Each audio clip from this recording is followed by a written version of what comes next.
Assalamualaikum warahmatullahi wabarakatuh. Kami dari kelompok 5 Keperawatan Bencana S1 Keperawatan Stikes Payung Negeri Pekanbaru. Adapun nama kelompok kami yaitu Dinda Pratiwi, Emi Lestari, dan Sania Akila. Di sini kami akan menjelaskan tentang pendidikan kesehatan, pencegahan, dan penanggulangan bencana tanah longsor di masyarakat, serta simulasi terkait bencana. Apa itu tanah longsor? Tanah longsor adalah runtuhnya batuan material tanah atau campuran dari keduanya menuju bagian bawah suatu lereng. Biasanya longsor ditandai dengan adanya retakan panjang di lereng dan suara bergemuruh yang disusul oleh getaran tanah.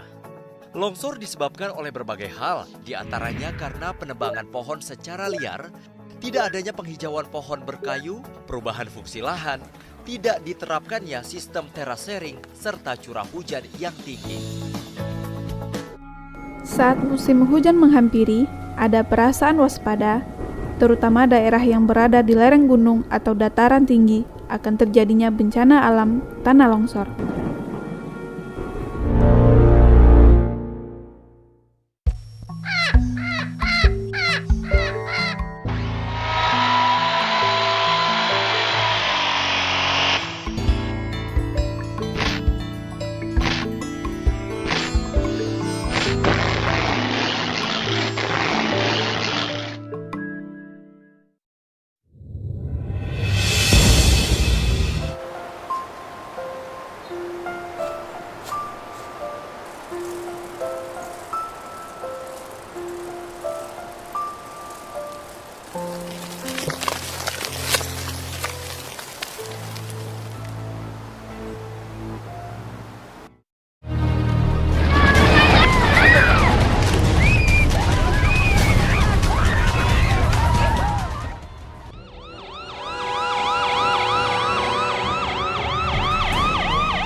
Kesiapsiagaan tanah longsor menurut PMI tahun 2008 dan BNPB tahun 2018 selalu waspada karena daerah yang pernah mengalami tanah longsor biasanya berpotensi kembali terjadi tanah longsor.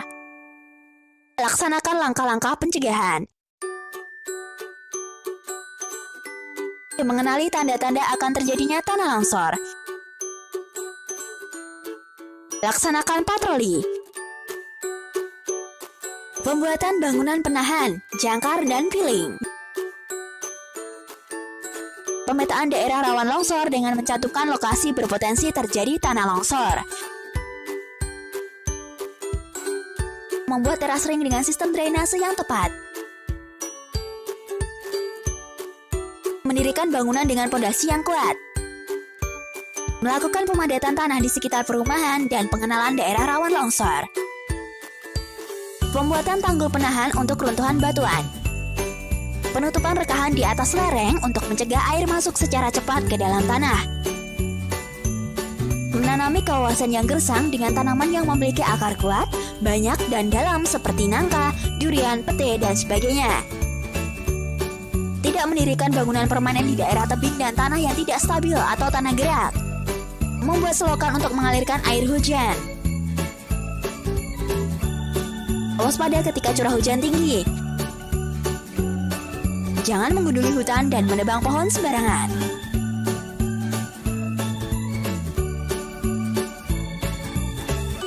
Bukan hanya sebelum terjadi bencana tanah longsor saja yang harus diperhatikan. Saat kita mengetahui tanda-tanda akan terjadinya tanah longsor, terdapat beberapa hal yang harus dilakukan. Hal tersebut diantaranya segera evakuasi untuk menjauhi suara gemuruh atau arah datangnya longsoran. Apabila mendengar suara sirine peringatan longsor, segera evakuasi ke arah zona evakuasi yang telah ditentukan. Tidak banyak yang dilakukan saat longsor terjadi. Yang terpenting adalah tetap tenang dan segeralah bergerak ke tempat yang aman dari jalur longsoran. Apa yang harus dilakukan saat kita sudah selamat dan sampai ke tempat titik kumpul? Yang dapat kita lakukan setelah terjadi tanah longsor yaitu hindari wilayah longsor karena kondisi tanah yang labil. Apabila hujan turun setelah longsor terjadi, antisipasi longsoran susulan. Hal yang dilakukan setelah kita selamat dari longsoran yaitu segera menghubungi pemerintah setempat, PMI cabang terdekat, polisi atau organisasi lain yang mungkin bisa memberikan pertolongan. Tanah longsor sebenarnya dapat kita cegah dengan mulai berperilaku secara benar. Salah satunya dengan cara mencintai alam kita, alam Indonesia. Misalnya, tidak menebang pohon sembarangan, tidak membuang sampah sembarangan, tidak membakar hutan, dan melakukan reboisasi atau penanaman pohon. Waspadalah, apabila kamu berada di tempat yang rawan longsor, maka berhati-hatilah. Apabila longsor terjadi, segera lari untuk menyelamatkan diri ke tempat yang lebih lapang dan aman. Ayo, kenali bahayanya, kurangi resikonya.